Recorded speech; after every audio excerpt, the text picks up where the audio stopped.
هلا وهلا. اليوم راح نشوف طريقة عمل الكبة اللي ما راح تنفك عندكم، دائما تطلع ناجحة، كبة طحينة سمن. يلا نبدأ.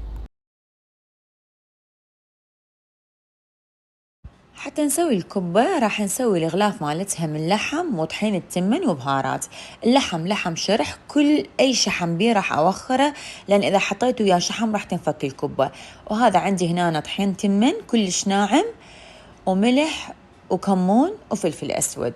المقادير راح تكون 350 غرام من اللحم الشرح، على 450 غرام من طحين التمن، ملعقة شاي ونص ملح، ملعقة شاي من الكمون، ملعقة شاي من الفلفل الأسود.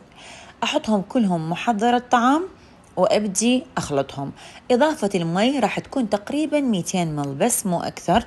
كل شيء أنتوا حسب ما راح تشوفوها، يعني حطوا مي وابدوا خلطوها، يعني كل المكونات مالتكم، وشوفوا تحتاج بعد مي لو بعد ما تحتاج. فيعني انتم ممكن تغيرون شوية بالمقادير حسب عجينة الكبة اللي راح تطلع لكم.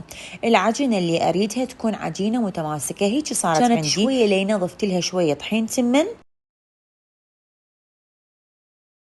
هذه العجينة صارت عندي عفتها نص ساعة تقريبا على ما حضرت حشوة الكبة. حشوة الكبة احنا هواي نسويها قبل، كتبت لكم مقاديرها وطريقتها أسفل البوست.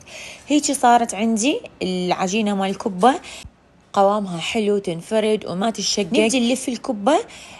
كبة طحين التمن حطوا بها هواي حشوة، يعني الكوباية شوية راح تصير كبيرة، وأكو ناس يسووها حتى بيضاوية مرات، يعني هاي الشي بعد انتو براحتكم.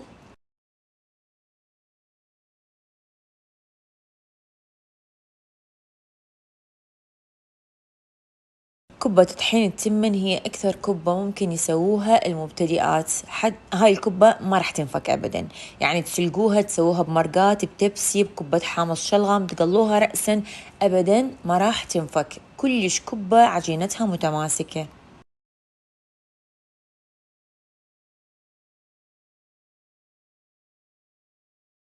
نصيحة واحدة دائما بالكبة، ورا ما تكملوها خلوها بالفريزر فد ربع ساعة حتى تلزم، يعني تصير مثل القالب قبل لا تبدون تسلقوها أو تقلوها.